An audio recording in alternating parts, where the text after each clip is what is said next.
Konnichiwa guys, कैसे हैं आप लोग। स्वागत है आपका द ह्यू एक्सप्लेनिंग चैनल में। और आज हम एक्सप्लेन करने जा रहे हैं किंगडम ऑफ रुइन का तीसरा एपिसोड। अगर आपने इसके बाकी के एपिसोड नहीं देखे तो हमारे डिस्क्रिप्शन और कमेंट बॉक्स में मिल जाएंगे। तब तक के लिए कहानी स्टार्ट करते हैं। कहानी की शुरुआत में हमें दरोगा की बैक स्टोरी दिखाई जाती है, जहाँ पे इंसानों ने उसके विलेज के ऊपर अटैक करके सारे विचेस को मारना शुरू कर दिया था। और दरोगा ये देख के बहुत ज्यादा डर जाती है, लेकिन तभी एक लड़की पीछे से आकर दरोगा को गले लगा लेती है। और उस लड़की का नाम मिया होता है। और दरोगा उससे पूछती है कि यह सब क्या हो रहा है। मिया कहती है कि मुझे भी नहीं पता, लेकिन इंसानों ने अचानक ही हम पर हमला करना शुरू कर दिया है और हम लोग अपने मैजिक का भी इस्तेमाल नहीं कर सकते, क्योंकि वह मशीन हमारे मैजिक को सरपास कर रही है। मिया कहती है कि लेकिन मैडम ओफेलिया को इसके बारे में जरूर पता होगा, इसलिए दरोगा तुम्हें यहाँ से अकेले जाकर मैडम ओफेलिया को सब कुछ बताना होगा। लेकिन दरोगा पूछती है कि हम दोनों एक साथ नहीं चल सकते, लेकिन मिया दरोगा को समझाती है कि हम दोनों एक साथ नहीं चल सकते। दरअसल इंसानों ने मिया के पेट में एक वार किया होता है, जिससे वो पूरी तरह घायल होती है। मिया दरोगा को ओफेलिया के मैंशन तक का रास्ता बताती है और एक डॉल की मदद से उसे मोटिवेट करके वहाँ से भेज देती है। हालांकि इंसानों ने दरोगा को भागते हुए देख लिया था, लेकिन उन्हें लगता है कि दरोगा उनका क्या ही कर लेगी। वह सभी पीछे रुक कर मिया को वहीं पे मार देते हैं। दरोगा को भी गोली चलने की आवाज सुनाई देती है, लेकिन वह बिना पीछे मुड़े आगे की तरफ भागती रहती है। इसके बाद हमारी स्क्रीन प्रेजेंट में आती है और दरोगा एडोनिस के सामने मरने वाली होती है और वो उससे माफी मांगती है। एडोनिस कहता है कि अभी मत मरो, मुझे कम से कम यह तो बता के जाओ मैं क्लोई को वापस कैसे ला सकता हूँ। दरोगा एडोनिस से कहती है कि मेरी बातें ध्यान से सुनो। एडोनिस से वो कहती है कि वीचिस, लेकिन तभी वहाँ पे गोलियां चलने लगती है, जिससे वह दरोगा को लग जाती है और वो वहीं पे मारी जाती है। एडोनिस पीछे हटते हुए कहता है कि मुझे पता था इस दुनिया में ऐसी कोई भी चीज नहीं है जिससे मैं क्लोई को वापस ला पाऊँ। इसके बाद इंसान एडोनिस के ऊपर गोलियां चलाने लगते हैं और एडोनिस अपने मैजिक का इस्तेमाल करके वहाँ पे एक बैरियर सा बना देता है और सारी गोलियां उस पर टकराकर वहीं पे रुक सी जाती है। जिसके बाद एडोनिस अपने मैजिक की मदद से सारी गोलियों को कंट्रोल करके इंसानों के ऊपर बैकफायर कर देता है, जिससे इंसान एक ही पल में मारे जाते हैं। लेकिन तभी हम उस ह्यूमन साइबोर को देखते हैं जो कि एडोनिस के ऊपर निशान लगाकर एडोनिस के ऊपर फायर कर देता है। उस ह्यूमन साइबोर को लगता है कि उसने एडोनिस को मार दिया है, लेकिन जब वो धुआं हटता है तो एडोनिस सही सलामत धुएं से बाहर आता है और अपनी मैजिक की मदद से गोली को बड़ा करके ह्यूमन साइबोर के ऊपर बैकफायर कर देता है और वह गोली सीधे जाकर ह्यूमन साइबोर को लगती है और ह्यूमन साइबोर वहीं पे मारा जाता है। एडोनिस आगे बढ़ते हुए कहता है कि तुम सभी लोग कीड़े मकोड़े हो, तुम्हें क्या सच में लगता है कि तुम मैजिक को हरा सकते हो? क्या तुम्हें सच में लगता है कि तुम क्लोई को मारकर इतनी अच्छी जिंदगी जी सकते हो? मैं इस धरती के आखिरी इंसान तक का को मारकर तुम्हें एहसास दिलाऊंगा कि क्लोई को उस समय मरते हुए कैसा एहसास हुआ था। डायरेक्टर यामाटो अपनी छोटी बहन से पूछता है कि आखिर वहाँ पे क्या चल रहा है। फिर हमें यूकी को दिखाया जाता है जो कि मशीन के पास आई होती है और वो सोचती है कि अगर मशीन चालू हो गई फिर वो लोग एडोनिस के मैजिक को सरपास कर देंगे और उसे मार देंगे, जिससे यूकी अपने भाई के साथ बिताए हुए पलों को याद करके बहुत ज्यादा खुश होकर उछलने लगती है। लेकिन अचानक चिल्लाते हुए कहती है कि हे तुम दोनों जल्दी से जाकर उस मशीन को शुरू करो।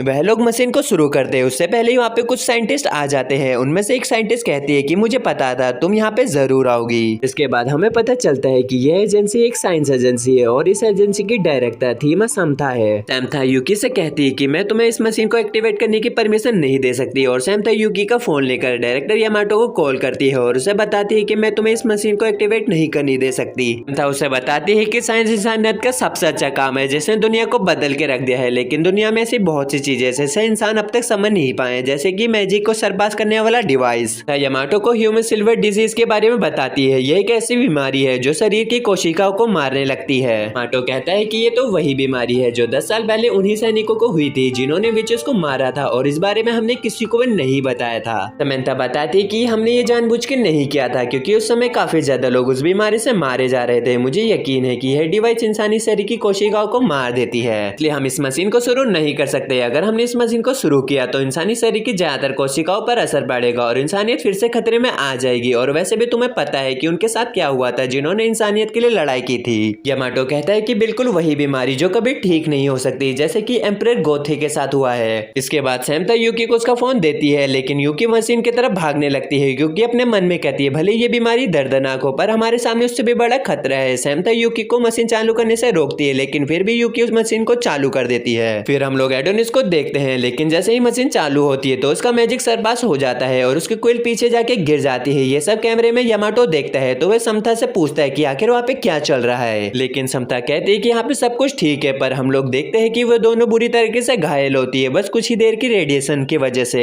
और वो यामाटो से कहती है कि हम लोग इतने कमजोर है जो कि उस लड़के को बिना सप्रेशन मैजिक के नहीं हरा सकते। जो भी हमारे राज्य को नुकसान पहुंचाएगा वो तुरंत ही मारा जाएगा। हम लोग रेडिया है, कभी न खत्म होने वाला साम्राज्य। जिसके बाद यामाटो एडोनिस को मारने के लिए बहुत सारे सोल्जर भेज देता है। एडोनिस इतने सारे सोल्जर देखकर वहां से भागते हुए अपने क्विल को लेने जाता है, लेकिन तभी एक सोल्जर आगे बढ़ते हुए एडोनिस के पास आ जाता है और तभी एक बिल्डिंग एडोनिस के ऊपर गिरने वाली होती है, लेकिन वह सोल्जर अपने गन से एक ब्लेड निकालकर कहता है कि मैं तुम्हें मार दूंगा। और एडोनिस अपने मन में सोचता है क्या मैं यहाँ पे मरने वाला हूँ, लेकिन ये काफी शांति भरा है, अब कम से कम मैं क्लोज तुमसे तो मिल ही सकता हूँ। इसके बाद वो सोल्जर चिल्लाते हुए एडोनिस का सर धड़ से अलग कर देती है। जिसके बाद वो सोल्जर एडोनिस का सर लेकर आती है और बाकी सभी को दिखाते हुए कहती है कि मैंने कर दिखाया। जिसके बाद सभी लोग काफी ज्यादा खुश हो जाते हैं। जिसके बाद वहाँ पे एनएस भी जाती है, जितने भी लोग वहाँ पे फंसे होते हैं वह उन्हीं को बचाते हैं। लेकिन यामाटो ध्यान देता है कि वह सोल्जर जिसने एडोनिस को मारा है वह बाकी सब सोल्जर से काफी ज्यादा जवान है। लेकिन यामाटो के जूनियर से कहते हैं कि हम इसकी इन्फॉर्मेशन निकाले, लेकिन यामाटो इस बात को इग्नोर कर देता है। जिसके बाद यामाटो सोल्जर को यह देखने के लिए भेज देता है कि यूकी और बाकी सभी के साथ क्या हुआ है। फिर हम लोग यसमता और यूकी को देखते हैं जो कि बुरी तरीके से घायल होती है और उन्हें हॉस्पिटल ले जाया जा रहा होता है। फिर हमें गोथिक के स्पीच को सुनाया जाता है। वह बच्चा जिसे हमने 10 साल पहले विचेस के हाथों से छीना था, वो अचानक ही बाहर आकर इतनी बड़ी तबाही मचा ले गया। लेकिन अब इंसानों को मैजिक से डरने की कोई जरूरत नहीं। हमने बस उसे इसलिए बचा के रखा था ताकि हमें पता चल सके वो इंसानी बच्चा मैजिक का इस्तेमाल कैसे कर सकता है। अब साइंस ही हमारा हथियार है। अब इस दुनिया से विचित जा चुकी है और इंसान ही खुद में ही अब भगवान है। जिसके बाद हमें एक स्कूल के क्लास में दिखाया जाता है जहाँ पे एक बच्चा एडोनिस के चलते मारा गया था। उसके टीचर उनसे कहते हैं कि जो भी हुआ सब भूल जाओ, लेकिन तुम्हारे एग्जाम आने वाले हैं इसलिए पढ़ना शुरू कर दो। लेकिन तभी एक स्टूडेंट टीचर से पूछता है कि वह विच का स्टूडेंट जो कि एक इंसान था वह विच के साइड क्यों था। टीचर कहते हैं वैसे मुझे भी नहीं पता, शायद उसका ब्रेन वॉश किया गया होगा। अभी हम लोग एक लड़की को देखते हैं जो कि उसी लड़की की गर्लफ्रेंड होती है जो कि एडोनिस के चलते मारा गया था। और वो एक लड़की उसके पास आते हुए कहती कि मैंने तुम्हें देखा था कि तुमने क्या किया था। और उस लड़की का नाम एरी था जो उस लड़की से कहती कि वह बस एक नॉर्मल सा रिएक्शन था जो कि उस सिचुएशन में कोई भी कर सकता था। जिसके बाद वह लड़की उस जगह पे जाती है जहाँ पे मरे हुए लोगों की समाधि बनी होती है। फिर हमें पता चलता है कि उस समय क्या हुआ था। एरी का बॉयफ्रेंड मलबे के नीचे दब गया था जिससे वो मदद करने को कहता है। एरी उसकी मदद करती है। उससे पहले उनके ऊपर एक बिल्डिंग गिरने लगती है जिससे एरी वहां से माफी मांगते हुए अपनी जान बचाते हुए भाग जाती है। एरी का बॉयफ्रेंड चिल्लाते हुए कहता है कि एक तुम ही थी जिसने मुझसे कहा था कि तुम मुझे कभी छोड़ के नहीं जाओगी। जिसके बाद एरी खुद से ही कहती है कि मैं एक घटिया इंसान हूँ। लेकिन एरी अपने फोन पर एडोनिस की फोटो देखते हुए कहती है कि लड़का भी कम नहीं है, काफी ज्यादा हॉट है। लेकिन तभी एक आदमी एरी के पीछे आ जाता है और कहता है कि ये काफी शर्मनाक बात है। एरी अपना फोन छुपाते हुए कहते हैं कि मैं तो बस ऐसे ही देख रही थी। वह आदमी कहता है कि कोई बात नहीं, लेकिन एरी ने देख लिया था कि वह आदमी सरकारी कर्मचारी है इसलिए वह उससे काफी ज्यादा डर रही थी। वह आदमी एरी से कहता है कि ये सब चीजें तुम्हें खुली जगह पर नहीं देखनी चाहिए, कहीं तुम्हें ये सब करते हुए कोई देख न ले, क्योंकि उस विच के स्टूडेंट ने काफी ज्यादा तबाही मचाई जिस वजह से सभी लोग बहुत ज्यादा गुस्से में हैं। जिसके बाद एरी उसको शुक्रिया कहके वहां से चली जाती है। जिसके बाद वो आदमी अपना फोन निकाल कर एरी की लोकेशन किसी को बता देता है और कहता है कि एक हाई स्कूल की लड़की वो विच के स्टूडेंट पर प्रेरित हो गई है, उसे पकड़कर एनएसबी के हवाले कर देना, शायद वो उसे मार देंगे या फिर उसे जेल में डाल देंगे। फिर हमें पता चलता है कि इस बंदे का नाम ओज है जो कि नेशनल इंटेलिजेंस एजेंसी का डायरेक्टर है। वो अपने चीफ इन्वेस्टिगेटर से कहता है कि जब मैं वापस आऊं तो तुम मुझे गले लगाओगी और एक किस दोगी, यह एक मेरा ऑर्डर है। हम लोग national security agency chief investigator Charmi को देखते हैं और चार्मी ओज को बताती है कि एडोनिस की बॉडी नकली है। जिसके बाद हमें एडोनिस को दिखाया जाता है जो कि जिंदा होता है और बहुत ज्यादा हैरान होता है और यहीं पे हमारा एपिसोड खत्म हो जाता है। सो गाइस आगे यामाटो ये जानकर क्या करेगा और आगे लड़ाई होगी या नहीं और एडोनिस इतना घबराए हुआ क्यों लग रहा है, ये जानने को मिलेगा आपको नेक्स्ट एपिसोड में। तब तक के लिए सायोनारा।